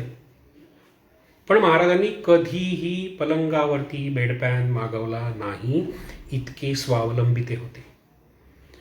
आता हे स्वावलंबनाची ते एक गोष्ट झाली की जे आपण सगळे थोडेफार स्वावलंबी होऊ शकतो, पण योग शक्ती ही आपल्यात येणं कठीण असतं, कारण आपली तेवढी भक्ती नाही आहे. मग त्यांनी काय केलं, दुसऱ्या दिवशी सकाळी ते उठले, आंघोळ स्वतःची स्वतः केली. आतमध्ये एकटे आंघोळ आज जाऊ दे म्हणून लोकांनी त्यांना सांगितलं काही हरकत नाही आहे, तुम्ही आंघोळ नका करू. नाही करणार. ते गेले, आंघोळ केली, स्वतःचं धोतर स्वतः पिळलं. हे सांगताना मला जितकी आत्ता भीती वाटते ना, त्याच्या किती पटींनी अधिक भीती डॉक्टरांना वाटत असेल याचा विचार करा. त्या डॉक्टरांना असं ते त्या बाथरूमच्या दरवाजाकडे असे डोळे लावून बसले होते की सगळं ठीक होऊ देत, महाराज बाहेर येऊ देत. या अवस्थेतला पेशंट ज्याला कंपल्सरी स्ट्रिक्टली फक्त आणि फक्त बेड रेस्ट सांगलेली असते, हा माणूस उठून जातोय, वेगळ्या संध्या करतोय, आंघोळी करतोय, स्वतःची वस्त्र पिळतोय. हे सगळं कसं करतोय हा? डॉक्टरांना असं वाटलं की हे सगळं ठीक आहे, आता मलाच चक्कर येऊन मीच मरेन की काय, मलाच हृदयविकाराचा झटका येईल की काय, असं त्या डॉक्टरांना वाटत असेल. आणि हे सगळं झालं. महाराजांनी दरवाजा उघडला. महाराज घामानी निथळत होते. त्यांच्याच्यानी उभं राहत नव्हतं. त्यांच्या भक्तांनी त्यांना बळजबरीने व्हीलचेअरमध्ये बसवून पलंगापर्यंत आणलं. महाराजांनी तिथे बसवून पूर्ण संध्या केली. थोडं इंजेक्शन औषध थोडं खाणं झाल्यानंतर महाराजांना थोडी परत झोप लागली. बरोबर 12च्या सुमारास महाराजांना परत जाग आली. खाली उतरून पाटावरती बसले आणि जणू काही नारायण स्वामींच्या मंदिरामध्ये जी पूजा घडती आहे ती पूजा इथे बसून ते करवून घेत आहेत, अशा तल्लीनतेने त्यांनी ती पूजा केली. ती पूजा झाली. पूजा झाल्यानंतर महाराजांनी सांगितलं की आता मला दर्शनाला जायचं. पुण्याला जायच्या आधी आपण दर्शनाला व्हीलचेअरमधून त्यांना दर्शनाला अवघी वाडी त्यांच्या दर्शनाला लोटली होती. प्रत्येकाला जणू असं वाटत होतं की हे कदाचित त्यांचं अखेरचं दर्शन असेल का, एवढी तब्येत खराब होती हो त्यांची. महाराजांनी दर्शनाला गेले. पायऱ्या उतरून जाणं शक्य नव्हतं, पण त्यांनी बाकीच्या सगळ्या नारायण स्वामींच्या मंदिरात दर्शन घेतलं, टेंबे स्वामींचं दर्शन घेतलं. प्रदक्षिणा घातल्या उठून, प्रदक्षिणा घातल्या. प्रत्येक तस्वीरीसमोर साष्टांग दंडवत केला खाली झुकून. इथे डॉक्टरचा जीव वर खाली. हे असं का करताय, यांना कोणी थांबवायचं. सगळं झालं. गाडीमध्ये अँबॅसेडरमध्ये आले. त्यांना झोपताही येत नव्हतं. श्वासाचा त्रास होत होता. झोपलं तरी श्वास घेता येत नाही, उठलं तरी श्वास घेता येत नाही. त्यांना कसं बसं लोड वगैरे लावून त्यांना अँबॅसेडरच्या मागच्या सीटावर बसवलं. डॉक्टर स्वतः त्यांच्या शेजारी बसले, ऑक्सिजन लावला. डॉक्टर सातत्याने त्यांची नाडी चेक करत होत्या. गाडी पुण्यात आली. पुण्यात आल्यानंतर डॉक्टर म्हटलं की आपण आता थेट हॉस्पिटलमध्ये जाऊ. महाराज म्हणते नाही, घरी जाऊ. घरी गेले. घरी गेल्यानंतर ते आपल्या खोलीमध्ये जाऊन झोपले. आणि डॉक्टरने असं ठरवलं की आता त्यांचे जे काही तज्ज्ञ आहेत, त्यांची जी काही आपण जे म्हणतो फॅमिली डॉक्टर जसे आहेत, तसे हवी सरदेसाई यांच्याकडून आपण यांना हॉस्पिटलमध्ये ॲडमिट करूनच घ्यायचं. म्हणून त्यांनी डॉक्टरांना फोन लावला. डॉक्टर आले अर्ध्या तासांनी. मी बघितलं तर काय, नाडी पूर्ववत, हृदयाचे ठोके पूर्ववत, फुफ्फुसं पूर्ववत, सगळं पूर्ववत. जणू काही घडलंच नव्हतं. तुम्ही यांना कशाला यांच्या मर्जी विरुद्ध दवाखान्यात ॲडमिट करताय असं त्या डॉक्टरांनी विचारलं. राहू दे, ते बरे झालेत म्हणे ते पूर्ण. कुठल्या मेडिकल सायन्समध्ये हे बसतं. त्या डॉक्टरांना तर खरोखर काही समजतच नव्हतं आणि काय करूयात मी, असं झालं होतं त्यांना. आणि त्यांनी सांगितलं की ते सगळे उठले. दत्त महाराज कवीश्वर जेव्हा जागे झाले तेव्हा त्यांनी विचारलं तुम्ही कसं करत होता. त्यामुळे हे सगळ्या गोष्टी कुंभकाने सिद्ध होतात. कुंभकाने या सगळ्या गोष्टी करता येतात. ह्या सगळ्या गोष्टी ते करत होते आणि ते सगळं करत असताना तेव्हा त्यांना कळलं की ही ईश्वर आहे, ह्याच्याकडे स्वतःला बरं करण्याची, एका सेकंदात बरं करण्याची ताकद आहे. आपण कोण त्यांच्यावर उपचार करणार आहे? आपण कोण त्यांना सांगणार आहे की हे करा, हे करू नका? असे दत्त महाराज कवीश्वर अशा अचंबित करणाऱ्या घटनांनी त्यांचं संपूर्ण आयुष्य भरलेलं आहे. आणि पुढे जसं जसे आपण आता 1999 सालाकडे येतोय, तर डिसेंबरचा काळ होता. तेव्हा काही मंडळींनी 2 मार्च 1999 रोजी त्यांच्या येणाऱ्या वाढदिवसासाठी काही कार्यक्रम आयोजित करायचे म्हणून वासुदेव निवासाशी संपर्क साधला.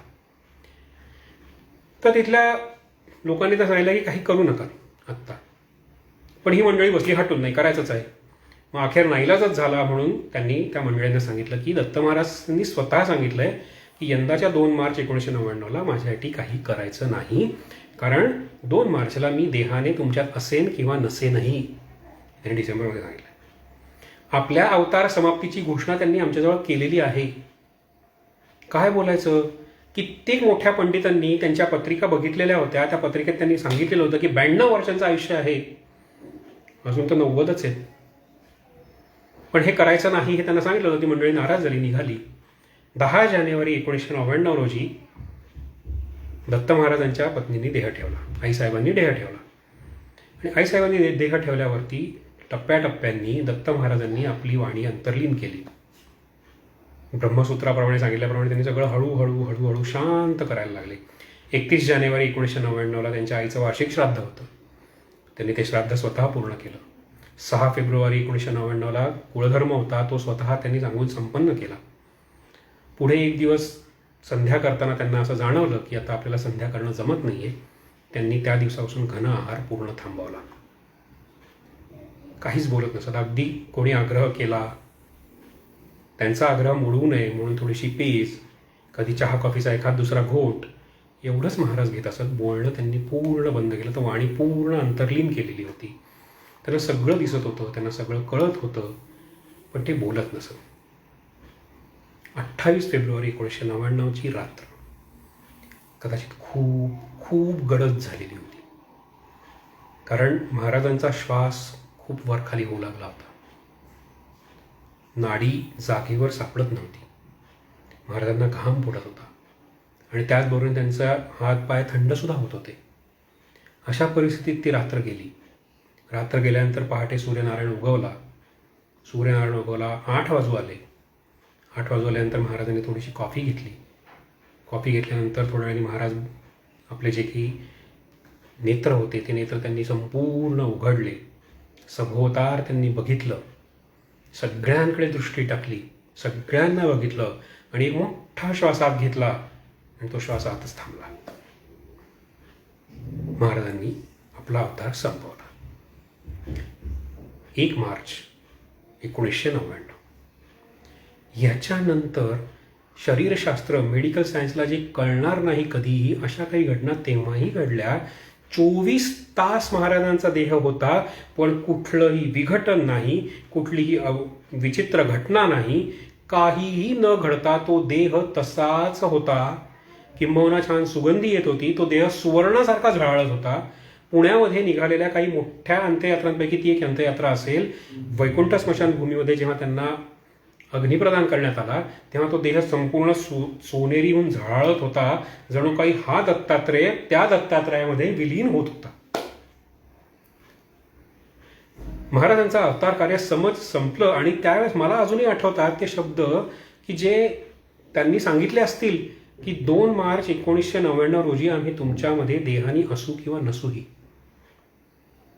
हे त्यांनी जाणलेलं होतं. महाराज गेलेत असं मी कधीच म्हणत नाही, कारण ते आहेत. ते कसे आहेत तर ही घटना आता पुढची, की महाराज गेले, त्यांचा परगावीचा एक भक्त होता, त्याला ती घटना कळली, पण काही कारणामुळे त्याला काही येणं जमलं नाही. पुण्यामध्ये त्यांचं अंत्यदर्शन घ्यायला काही येणं जमलं नाही. 14व्या दिवशी तो आल्यानंतर धावत पळत पहिले वासुदेव निवासमध्ये गेला. वासुदेव निवासमध्ये त्यांनी त्यांच्या खोलीत जाऊन त्यांच्याकडे जाऊन बघितलं तर त्यांना बघता तो दिसतंय काय, तर दत्त महाराज कवीश्वरांच्या तस्वीरीतल्या डोळ्यामध्ये पाणी होतं. जणू काय महाराज त्याला सांगतात, अरे आपली शेवटची भेट राहिली रे. महाराज रडत होते. आणि त्यांनी ते बघितलं. ती बघितल्यानंतर त्या क्षणाला तो माणूस, तो भक्त जो आहे, तो समाधी अवस्थेत निघून गेला. तास दीड तासांनी कधीतरी तो शुद्धीवर आला, तेव्हा तस्वीर बघितली, शांत होती. तो तसाच घरी आला, रेणुका निवासमध्ये घरी आला. तर बाहेरच्या खोलीमध्ये ताई महाराज बसलेल्या होत्या. जालन्याचा जो दत्ताश्रम उभा केलेला आहे, ज्यांनी उभा केलेला आहे, त्या ताई महाराज तिथे बसलेल्या होत्या. या ताई महाराजांना सुद्धा 1957 मध्ये धुंडी महाराजांकडनंच दीक्षा मिळालेली होती, मंत्रोपदेश मिळालेला होता. या अनुषंगाने दत्त महाराज आणि ताई महाराज हे गुरुबंधू भगिनी झाले की नाही. कारण धुंडी महाराज म्हणजे दत्त महाराजांचे वडील, त्याच वडिलांकडनं यांनाही मंत्रोपदेश मिळाला. तर त्या ताई महाराजांनी त्या भक्ताला विचारलं, झाली का भेट दत्त महाराजांची? यांना कसं कळलं?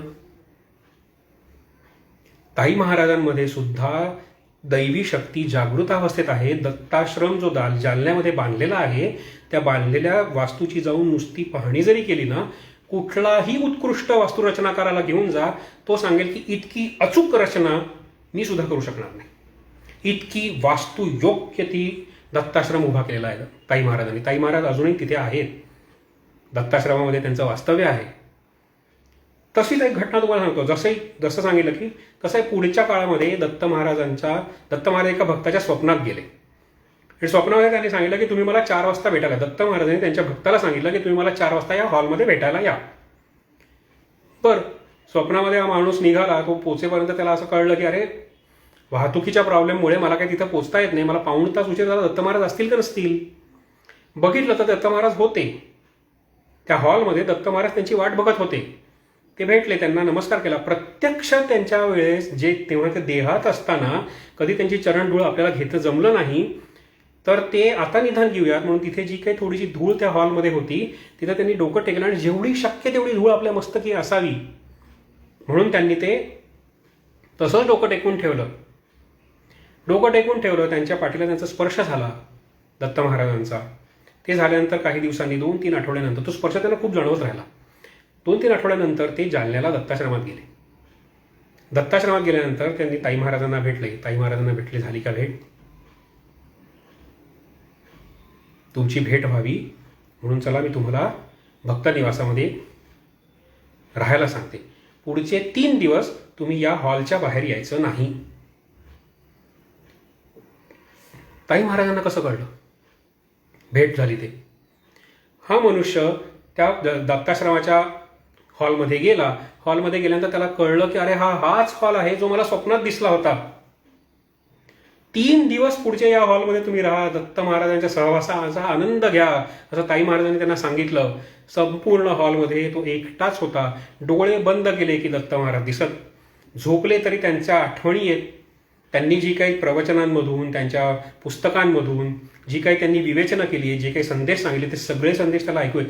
3 दिवस त्या हॉलमध्ये सुद्धा धूळ होतीच बरं का, तीच धूळ जी त्याला स्वप्नात दिसली. आता विचार करा तुम्ही की ह्या सगळ्या घटना दत्त महाराजांनी देहात ठेवल्यानंतर सुद्धा घडतात, अजूनही घडतायत. लोक सांगतायत असं होऊ शकतं. दत्त महाराज अजूनही आहेत, हेच माझं तुम्हाला सांगणं आहे. आणि हे सगळं जाणण्यासाठी म्हणून तुम्ही आवर्जून जालन्याला जा. जालन्यामध्ये ताई महाराजांनी एक सुंदर स्मारक उभं केलंय दत्त महाराजांचं. इतकं सुबक स्मारक आहे की ती मूर्ती जणू जिवंत वाटावी. तुम्ही जा, तिथे दर्शन घ्या, दत्ताश्रम पहा. हा दत्ताश्रम जो आहे तो आपले डोंगरे महाराज म्हणून जे होते की नाही, ते डोंगरे महाराज एकदा त्यांचं प्रवचन ऐकून परत येत असताना जालना रस्त्यावरती एके ठिकाणी थांबले. जंगल होतं, खूप पूर्वीची घटना आहे. थांबल्यानंतर त्यांनी गाडीतून उतरले. शिष्यांनी त्यांना विचारलं, जंगलामध्ये कुठे उतरताय? तर त्यांनी असं समोरच्या बाजूला बघितलं. ते म्हणे की भविष्यामध्ये इथे फार मोठी दत्त वास्तू निर्माण होणार आहे. दस्तूर खुद्द दत्त महाराज सुद्धा तिथे एकदा गेलेले होते. तेव्हा त्यांनी सांगितलं की हे जालन्याचं केंद्र भविष्य काळात अनेक गोष्टींसाठी प्रसिद्ध होईल, दत्तात्रयाच्या उपक्रमांसाठी प्रसिद्ध होईल, आध्यात्मिक प्रगती करण्यासाठी प्रसिद्ध होईल. अशा घटनांचा उल्लेख दत्त महाराजांनी करून ठेवला आहे. हा दत्ताश्रम, हे जालन्याचा दत्ताश्रम जो आहे तो आपण सगळ्यांनी आवर्जून बघावा असा आहे. ताई महाराजांचं मार्गदर्शन घ्यावं, त्यांचे आशीर्वाद घ्यावेत, त्यांची कृपा व्हावी याचा प्रार्थना करावी. दत्त महाराज, जसं तुम्हाला म्हटलं की या डोंगरे महाराजांनी ती भविष्यवाणी आधीच करून ठेवलेली होती, तशी ती वास्तू आज उभी आहे. एक छोटंसं मंदिर, एक छोट्याशा गोष्टींपासून सुरू झालेला तो आज महान वटवृक्ष ताई महाराजांच्या दैवी शक्तींमुळे आज मोठ्या आश्रमात परावर्तित झालेला आहे. किशोरजी व्यास जे आहेत त्या किशोरजी व्यासांनी तर सांगितलं होतं की दत्त महाराज हे या काळातले संत आहेत, म्हणून तुम्हाला ही ओळख. आज संतांची ओळख या कार्यक्रमातून करून देण्याचा योग मला आला. जसं तुम्ही कित्येक ठिकाणी जेव्हा बघता, चालता, बोलता, कित्येक संत महंत तुमच्या अवतीभोवती वावरत असतात, पण कोणाला त्यांचा पत्ता पण लागत नाही, कारण ते सगळेच प्रसिद्धी परांमुख असतात. तर अशी ही दत्त महाराजांची जीवनगाथा 1910 पासून 1999 पर्यंत, म्हणजे जवळपास एक अख्खं शतक होतं. त्या सगळ्या शतकाची ही कथा, हे सगळं चरित्र सांगायचा माझ्या अल्पबुद्धीने मी जो आज प्रयत्न मांडला, तासभरात मी काय जे बोललो, आणि ते सगळं तुम्ही इतक्या छानपणे ऐकून घेतलं, त्याबद्दल मी तुमचा मनपूर्वक आभारी आहे. मी तुम्हाला परत आवर्जून सांगेन की जरूर दत्ताश्रमाला भेट द्या. जालन्याचा खूप सुंदर जागा आहे, खूप आध्यात्मिक जागा आहे. तुमचं मन भरून येईल. आध्यात्मिकदृष्ट्या तुमची प्रगती अजून उत्तरोत्तर वाढत जाईल. तुमची भक्ती तुम्हाला अजून अजून जास्त चांगली मिळत जाईल. देवाकडे मागणं हेच असेल की सगळ्यांचं भलं कर आणि सगळ्यांना सद्बुद्धी दे. धन्यवाद.